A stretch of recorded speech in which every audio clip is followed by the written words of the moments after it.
Борба за бесмртност носи генерален наслов на целокупниот овој серијал кој што го почнавме вчера, еве продолжуваме сега и вечер, а завршуваме значи утре. Вчера ја имавме темата со наслов Последната ноќ на планетата Земја, каде што преку одредени библиски примери и посебно преку примерот со потопот на крајот, ја видовме Божјата неразбирлива љубов колку сака да го спаси човекот преку потопот, а и нас денеска во ова време во кое што ние живееме. Денеска, тоа е кратко подсетување, денеска одиме понатаму, имаме две теми, една сега, една вечер. Вечер ќе зборуваме на темата кој ќе опстане во вековниот последен судир помеѓу вистината и лагата. Многу силна и важна тема, ја би бил многу среќен да дојдат многу пријатели да слушнат.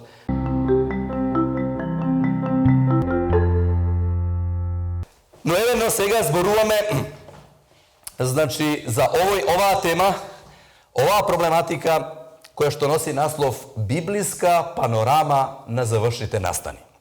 Бидејќи сме ние тука наши, да кажеме, адвентисти, нели така, ќе се фокусирам на нас, како би требало како адвентисти да гледаме од оваа перспектива, како Библијата тоа го опишува и како Господ очекува ние за тоа да се подготвиме. На почетокот сакам да поставам едно прашање. Панорама. Што е тоа?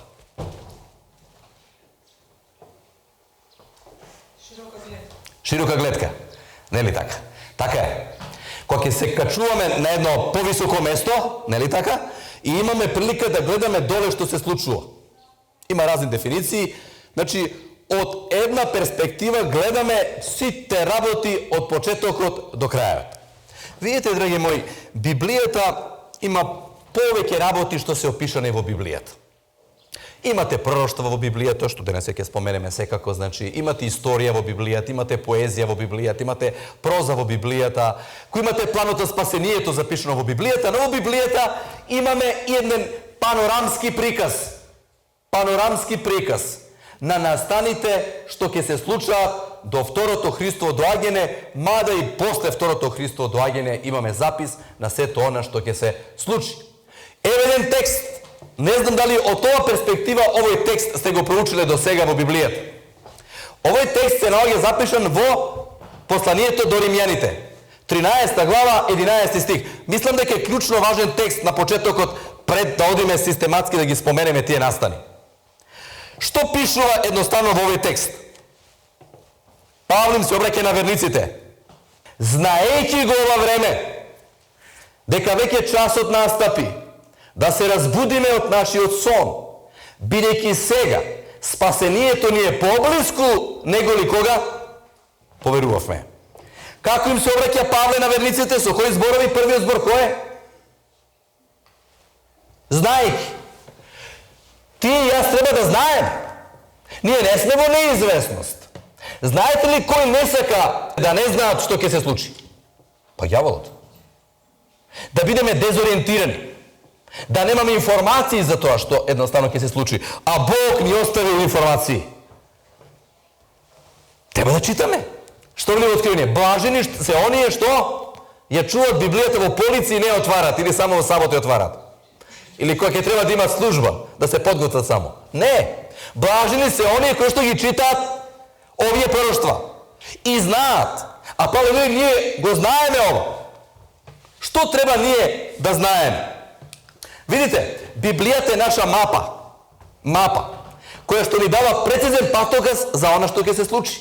Ајде сега денеска постоја GPS, вие знаете, имате разни работи на мобилните телефони, дојдете некаде по прв пат, куцате адреса таму и ќе ве донесе на лице место таму. Библијата е една врста од таа смисла тој GPS кој што не води спрема Исуса и спрема вечноста. И затоа треба да ја читаме. Не да ја читаме само за други, да им кажеме, него прво за својата душа. Да видиме едноставно што таа едноставно ни вели. Но, освен Библијата, голема предност за тебе и за мене, имаме во книгите на духот на пророштвото. Нели така? Тоа се советите од пророците. Па вие знаете како вели во Стариот Завет, преку пророк Бог го изведе својот народ во Стариот Завет, а и преку пророк последниот народ Бог ќе го изведе, нели така, и пред второто Христово доаѓање. Огромен благослов се книгите од Духот на пророштвото. Треба да читаме. Еве само единствен текст, што е клучно важен, за мене многу важен текст од Духот на пророштвото. Вика, нема од што ние да се боиме за иднината, освен ако што го заборавиме патот по кој што Господ не водел каде? И поуките што ни ги дава во минатото. Да, нема бојазност од иднината, ако само не заборавиме како Бог не водел во минатото. Чекайте да ве подсетам нешто што вие многу добро знаете. Во книгата на пророк Исаија пишували, немојте да кажете буна кога овој народ кажува буна. Немојте оно што овој народ го кажува. Зошто? Па тие не го знаат времето, не ги знаат настаните. Тие немаат таа светлина што ти и јас ја имаме. Тоа не сме добили да се возгордееме, него да се подготвиме. И затоа треба многу внимателно да ја читаме оваа пророчка книга, која што како мапа не води до она наша посакувана цел. Така да ти и јас треба да бидеме среќни што знаеме што ќе се случи, имаме Библија, имаме дух на пророштво, имаме искуство до сега во нашиот живот, така да иднината пред нас е блескава и не треба едноставно ништо да не плаши. Сега одиме понатаму. Како Библијата ни ги представува завршните настани? Кои се тие работи што ќе се случат, да кажам така, од денешниот ден, ако можам така да кажам, од времето во кое што живееме, па до самото второ Христово доаѓање? Ние ќе одиме панорамски, хронолошки, ќе ги споменеме едноставно тие работи. Но само сакам да кажам една работа. Да се чуваме од сензации. Јаволот често пати преку своји некои слуги така промовира се некои сензации. Библијата не е напишана да направиме сензации од неја. Библијата не е напишана да видиме во кое тоа време живееме, да се подготвиме, да го прифатиме Христа за наш Спасител и да бидеме спремни за неговото доаѓање. Не сензации. Знаете, луѓе што живеат од сензации, ги гледат на старите, штом ќе се случи некој настан, вика, еве го, еве се случило, сега ќе биде крајот. Кога било бомбардирањето во Србија, во Косово пред 20 години, готово, вика, крајот. Таму бомбардираат, таму кај нас бегаат. Или некои други настани, кога се случува во Украина, Русија, еве сега во Израел. Не треба дневно политичките настани што се случуваат да биде репер за тебе и за мене. Да, имаме отворени очи, треба да гледаме што се случува, треба да ги анализираме работите, меѓутоа имаме сценарио библиско. Бог не сака да бидеме сензационалисти, него Бог сака да имаме отворени очи, да гледаме и да се подготвиме за неговото доаѓање. 9 нешта ќе спомнам, како се тие напишани, онака и во Библијата, и во духот на пророштвото, ќе читаме и текстови, како ќе следат работите, да кажам, кои што ќе ни дават една панорамска слика на завршните настани. Еден од првите настани, нели, во ова време ние кои што живееме, ги гледаме настаните. Секој ден читаме, гледаме на вести, слушаме, ги гледаме работите што Исус ги кажува. Меѓутоа, ние одиме према овој настан што треба да се случи. Библиски, ова е еден од најважните настани што ќе се случат. И навечер, ова ќе биде топ тема, фокус на нашето проучување. Ќе видите во каква врска се последното време и запечатувањето. Извештаите викаат дека со цел да го подготви својот народ, своите деца за времето на неволите, Бог сака да го втисне својот карактер каде? Во срцата на својот народ. Запечатувањето не е ништо друго него запечатување на Божиот карактер каде? Во срцата на неговиот народ. А каде најдобро ни опишан Божиот карактер? Каде? Во што? Па во 10 Божи заповеди. Не ли така? И затоа се тие мета на непријателот. И затоа тие се предмет на големата борба, едноставно, помеѓу доброто и злото. Кога Бог некого го запечатува, а Библијата е јасно вели, без запечатување нема спасение. Кога Бог некого запечатува, сака да кажува, тој е веќе чий? Негов. Тој е мој. Знаете, на документот, кога ќе ставите подпис, ставите печат, веќе тоа е завршена работа. Без печат и подпис, ништо. A кога некој може да биде негов, Божи? Кога го има карактер од Божи во себе.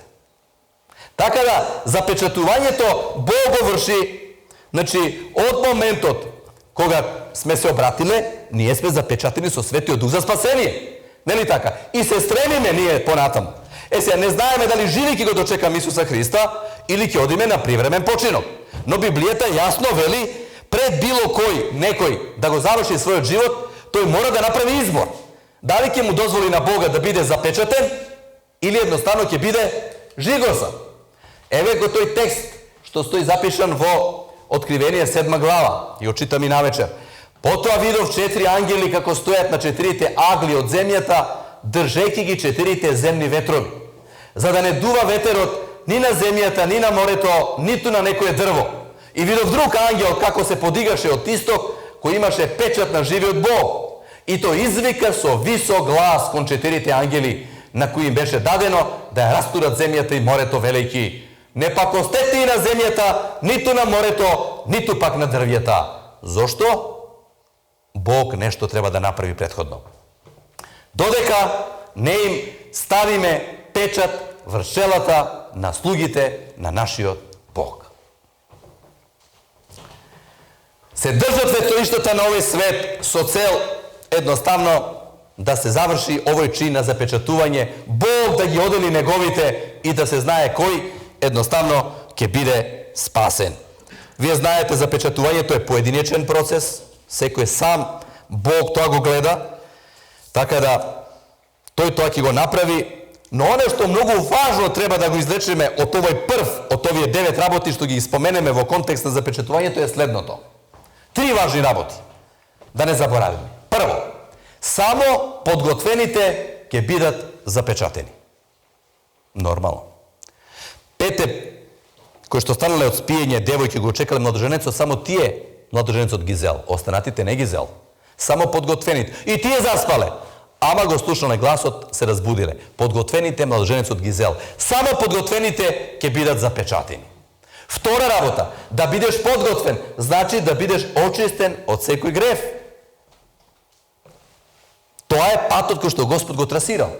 Трета работа, само започетените кои што се подготвени, успешно ќе го минат времето на неволите. Ете, таа е таа процедура, да кажам редослед на настани, кои што треба да се случат, но Бог не повикува да бидеме подготвени. Ако си подготвен, Господ ќе те запечати, а запечатен, успешно ќе го поменеш времето на неволите. Вториот настан кој што следи после овој настан на запечатувањето, Библијата и Духот на пророштвото јасно ни кажуваат дека тоа е позниот дожд или гласната вика, која што подразбира проповедање на Евангелието. Видите, кога апостолите биле најспремни да проповедат, кога имале највеќе резултати? Кога бил излиен Духот Свети. Како проповедале силни, каде се оделе, колку луѓе се обратиле, а претходно каде ги гледаме? Како се караат, како се расправаат, кој е поголем, кој ќе седне од левата страна, кој ќе седне од десната страна.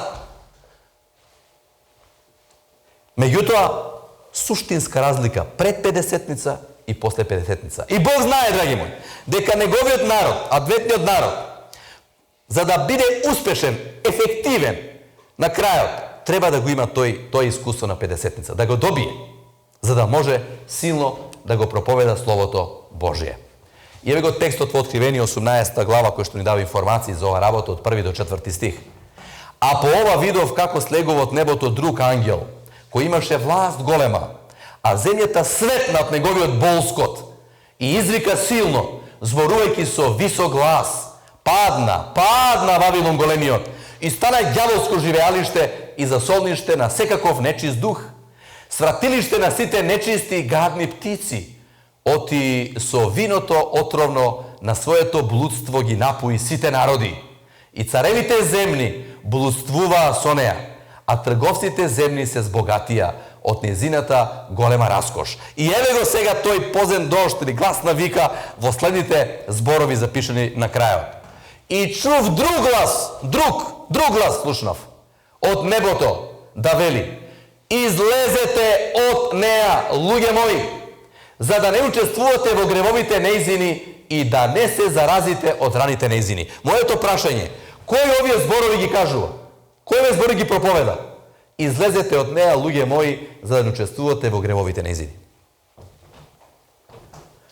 Па оние што ќе го примаат Светиот Дух, како што ангелот од 14 глава, спомнавме во библиска поука, не е тоа ангел кој што лета среде небото и на сите им јавува, тоа е адвентниот народ, представен како ангел кој што ќе шири радосна вест, така и овде.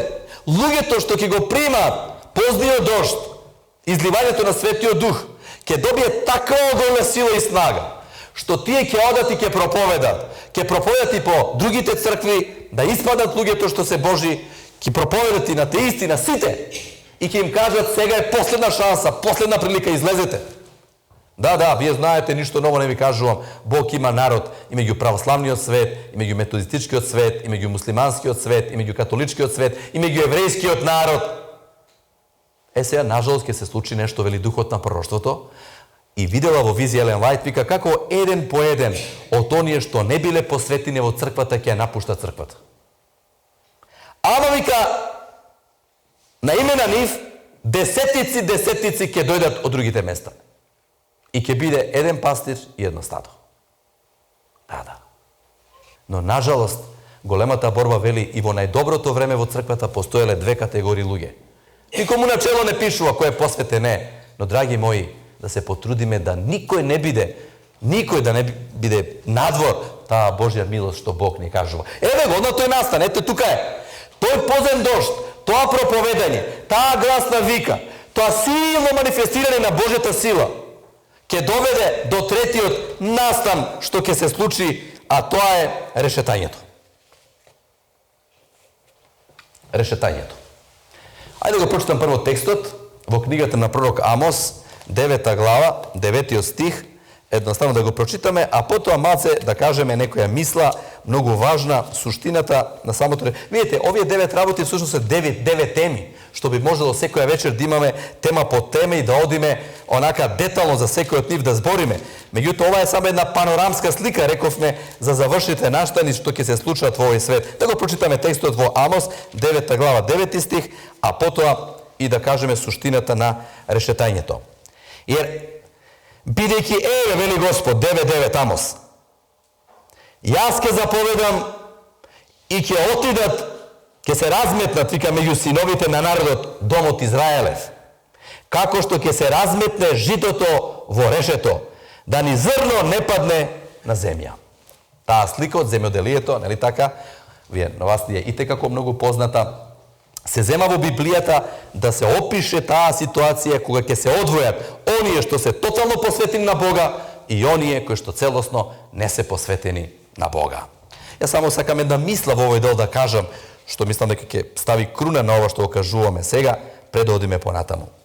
Решетањето, драги мои, браќи и сестри, сака да ни кажува дека во редовите на Божиот народ сите не се посветени, дека ќе дојде до драстична промена. Како што реков пред малку.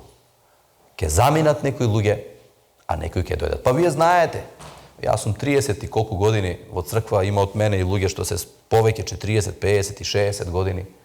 Дали сите што направиле завет со Господ останале во црквата? Не. Нажалост. Дори духот на прошто вели, звезди ќе паѓаат. Проповедници, старешини, библиски работници, многу луѓе кои што им се дивееле, вели, ќе заминат. Затоа што не ја прифатиле вистината за спасение, него може би ја читале Библијата за други, да им ја проповеда на другите. Затоа, драги мои, ајде Библијата да ја читаме за себе. Да настаните ги гледаме не со цел да некои сензации правиме, него со цел, гледајќи го времето во кое што живееме, да видам каде сум јас во сето тоа.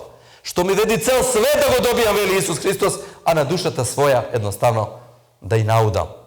Да ме нема во Царството Небесно, а на други луѓе да им кажам да дојдат да се спасат. И ќе се спасат можеби многумина, а ние, Господе, затоа помогни на сите нас да едноставно живееме според тоа уверување што ми го проповедаме на другите. Да, значи, Бог тоа го кажал, но уште една многу важна работа што сакам да ја спомнам во овој дел, понатамо, значи го ќе дојде следното. Четврта работа, од кога ќе се случат овие работи, значи рековме запечатувањето, па потоа рековме доаѓа следниот чин, гласната вика, потоа третиот решетање, и кога доаѓа решетањето, доаѓа следниот настан, четврти, крупен, да кажам така, на основа на Библијата и духот на пророштвото, а тоа е почетокот на времето на неволите. Вие знаете дека ова ќе се случи. Така е опишано. Не имаме на слика од Библијата и духот на пророштвото, но тие многу силно и јасно кажуваат дека тоа што ќе се случи и го ќе се спореди со ова време во кое што ние живееме, ќе кажеме, па дали е возможно такво нешто се случи? Затоа што луѓе на име на религијата тоа прогонство и тие неволи ги прават. Чудо е! Не ќе можеме да сватиме дека такво нешто може да се случи во ова цивилизирано време во кое што ние живееме. Ќе одиме понатаму, ќе ми други настани ќе ги споменеме. Во Лука 21 глава 25 стих, Исус дел од тие неволи ги има кажано тука во Евангелието според Лука 21 глава, но тоа не е единствено место. Има и други места во Светото писмо каде што многу јасно ни се кажува дека ќе дојде тоа почеток на времето на неволи кој што ќе продолжи понатаму. Со прогонства ќе видиме понатаму до оние големи маки Јаковови, кои што ќе поминеме тој искуство што го поминал и патриархот Јаков, многу тешко, болно искуство, ама потребно за неговиот живот, веројатно и за нас ќе биде потребно. Но оно што сакам да кажам во овој правец, кога размислуваме, сеќавате во 7 глава, кое ветување, кои зборови ги наоѓаме таму. Кога разговара двајца во 7 глава книгата Откровение, и еден од нив поставува прашање на друг. Вели, кои се овие кои што ги гледам тука? А одговорот што следно што бил? Овие облечени во бела облека, од каде дошле? Од времето на големите неволи. Што е тоа знак? Дека нема спасение без поминување на време на големи неволи. Нема фаќање кривини да го заобиколиме тоа искуство. Тоа треба да го поминеме тука. Тоа ќе биде испита нашата вера. Ќе биде тешко, ќе биде тешко. Ќе стане овој свет против Божиот народ, ќе стане овој свет против Божиот народ. Но видите кој охрабрување Бог ни го дава во Откровение 3 глава 10 стих. Бидејќи си го одржал зборот на моето трпение, и јас тебе ќе те сочувам од часот на искушението што ќе дојде на целиот свет, за да ги искуша оние кои што се на земјата. Овој свет го чека час на искушение. На целиот свет. Никој нема да биде имун. Да. Запечатување, гласна вика, позен дожд, решетање и почеток на времето на неволите. Но ова треба тебе и мене да не држи. Ќе дојде време кога ќе бидеме како сами со Господа. Никој тука покрај нас. И само искуствата што денеска ги имаш со Господа. Кога си било сведочен дека Бог не те напушта, тоа тебе и мене ќе не држи, ако сакаме да продолжиме низ времето на неволите додека стигнеме до крајот, како што ќе следа сега настаните што ќе одиме понатаму. И ете тоа почеток на време на неволи што ќе предонеси да дојде. Па прогонство. Нели така? Кога доаѓаат време на неволи, не доаѓа годишен одмор, него доаѓа прогонство. Доаѓаат несакани работи што ќе се случат. А тоа прогонство најдобро ни е да и прочитам овие два текста кои што ни зборуваат за тоа, а потоа ќе видиме како во Откровение ни е опишано тоа прогонство. Во 2 Тимотија 3:12 што вели апостол Павле? Сите оние што сакаат да живеат побожно, што ќе биде со нив? Ќе бидат прогонети. Нема да им аплаудираат, нема да им фрлат ружи, нема да им стават црвени теписи да им кажат браво, што сте верни, така треба. Не. Зошто? Па затоа што ние живееме во непријателска територија. И не можеме да очекуваме во непријателска територија некој онака да ни удира по рамо, да ни каже добро е, така само напред. Во непријателска територија ќе очекуваме само едноставно такви ситуации каде што ќе не бодат на некој начин, да кажем духовно, што ќе станат против нас, затоа што непријателот не сака ти да бидеш горе во царството. Ама Исус вели, благо на вас ако ве засрамотат и прогонат и кажат на вас секакви лажни зборови заради мене. Радувајте се, веселете се, затоа што е голема платата ваша на небесата. Па така ги прогонували пророците пред вас. Ако пророците ги прогонувале пред нас така, ако Исус така поминал, а знаеме како Исус поминал, кој бил најпрогонувана личност на планетата Земја? А ако апостолите поминувале така, а како завршиле апостолите својот живот, освен Јован, што го напишал Откровението? Ако така поминале првите христијани после апостолите, ако така поминале валдежаните, ако така поминале пионирите, да кажеме, о некоја други околности, како ќе помине Божиот народ во последно време? Така исто. Тоа е платата во овој свет на христијанинот. Знаете, во овој свет ние не очекуваме плата и награда. Ние очекуваме Царство небесно горе кога Исус едноставно ќе дојде. Но во Откровение, значи 13 глава, не стои таму, 13 глава, од 11 до 17 стих, го имаме, да кажам така, сценарието на тоа прогонство запишано. Еве ќе спомнам 5-6 работи ги има, само да ги спомнам, ако се гледа добро. Најнапред вика, вие знаете, ништо ново, две сили, прва сила излегува од земјата, втора слика излегува од морето, и во оваа 13 глава 11 до 17 фокусот е на втората звер кој што излегува од морето. Ние знаеме која е идентификацијата, тоа е Соединените американски држави. И вика има 6 карактеристики тука запишани во Откровение во 13 глава. Прва карактеристика во 11 стих. Таа сила ќе зборува како аждаја, вика, и ќе го прогонува Божиот народ. 13 глава 11 стих. Не ги читам текстовите, познати ни си. Да, многу интересно. Јагне представено со рога, два рога. Видите кои работи ќе се случуваат во свет. Таа земја која што гласела и важела за една многу слободна земја, која што во незиниот устав и закон и како се пропагира верска слобода, на крајот на времето таа ќе биде полтрон, ако можам така да кажам, на првата звер, и таа ќе ги спроведи сите работи во служба на првиот звер, ќе биде таа земја. Понатаму, следниот стих 12 ни вели за втората активност за време на прогонства на таа звер. Повик до сите луѓе на земјата да се поклонат на првата звер. Многу јасно, тоа го знаеме. Ништо ново. Но тука е опишано тоа прогонство со кое ти и јас ќе се соочиме едноставно во времето во кое што живееме. Во следните два стиха, со цел да изгледа многу убедливо, со цел да каже дека таа не е само прогласена сила, дека таа поседува некои и надприродни обележја, ќе посегне по тоа да направи големи чуда, со цел да ги прелаже и заведе и избраните. Да, чуда. Чудата се привлечни за непрепородената човечка природа. Никојаш, драги мои брати и сестра, немој твојата вера да ја базираш на чуда. Ние треба својата вера да ја базираме на Библијата. Чудата се тука, како некој си врста зачин, но тие не се главно јадење. Верата е тоа, искуствата со Господа, а не чудата се првенствени.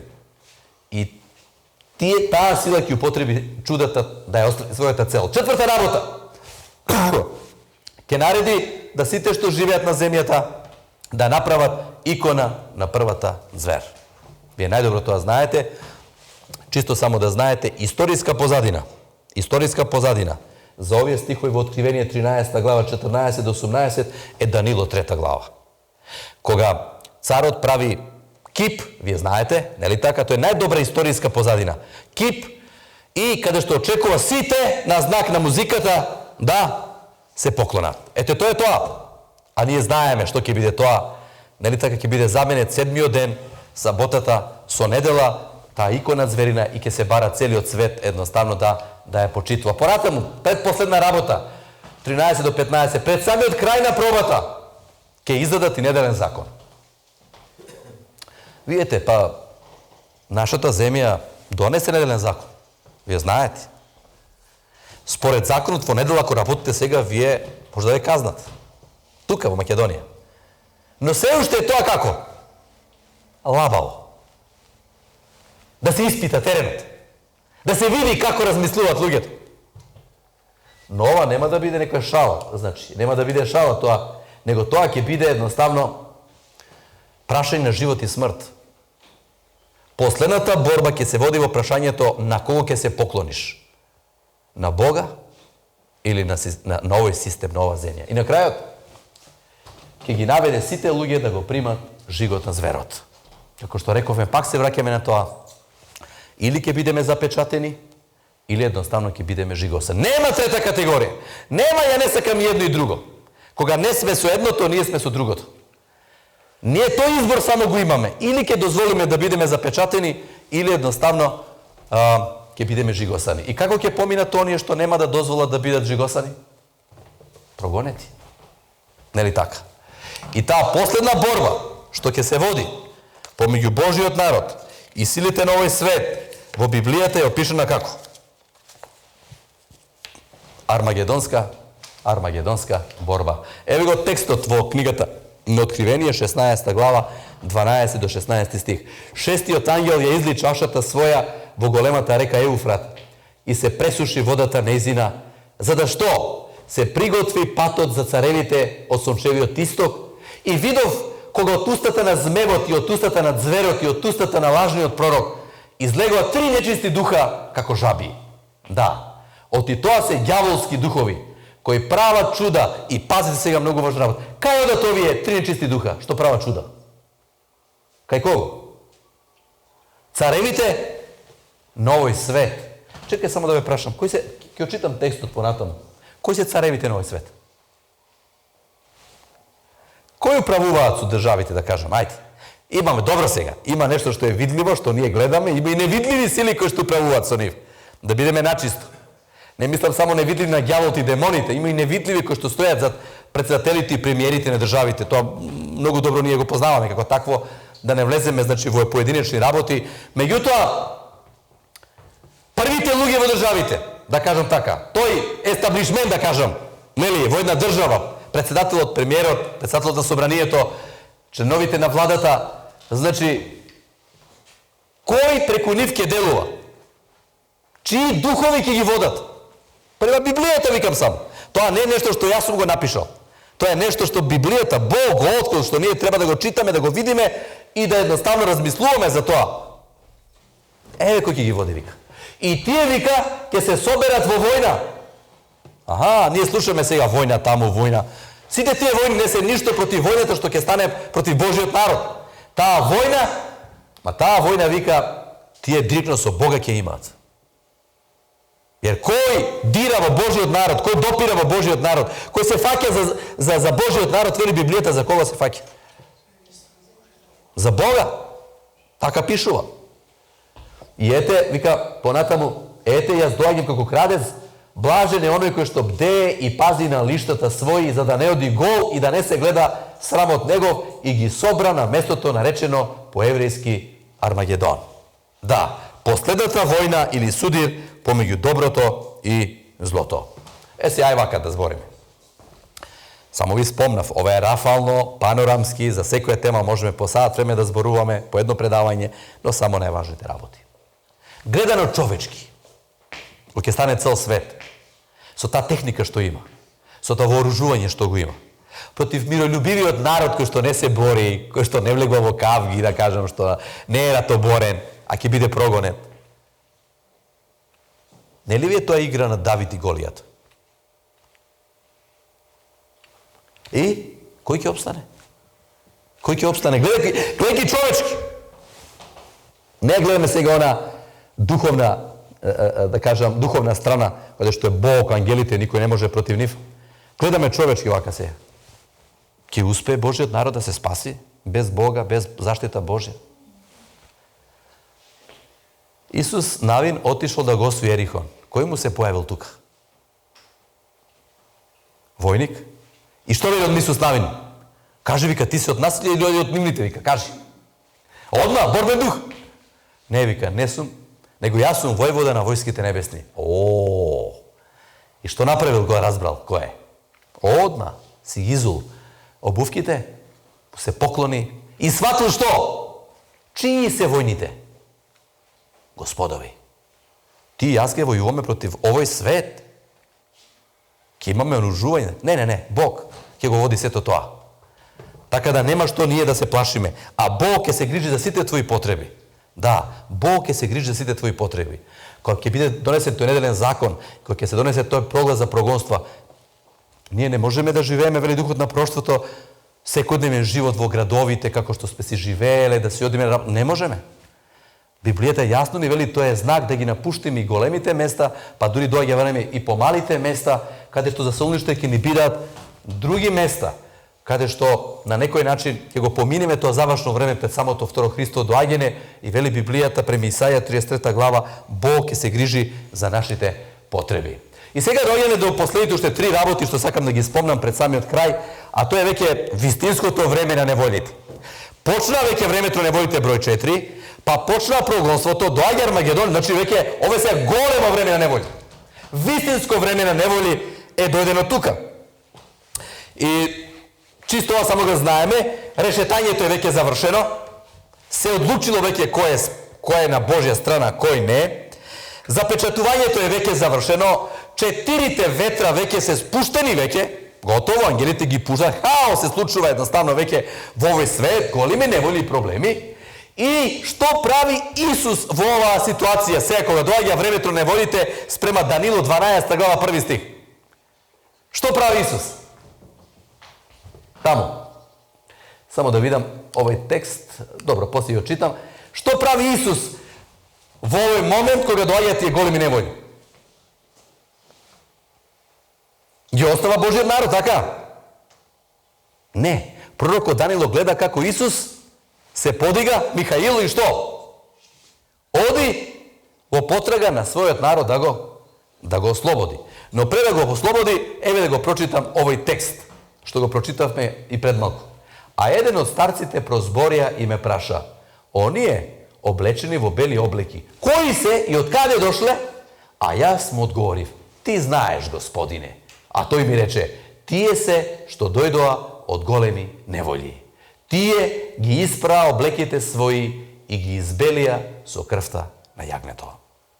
Драги мои, пишува Духот на прошлото, еден дел од Божиот народ ќе се најдат по затвори. Еден дел од Божиот народ ќе се најдат едноставно, значи, по напуштени места, осамени места. Еден дел од Божиот народ, вели Духот на прошлото, ќе биде повикан на привремен починок. Бог ќе ги земе на привремен починок, предпоставува Господ, знае Господ, не предпоставува дека тие луѓе не ќе можат да ги издржат тие неволи, тоа време на неволи што ќе дојде.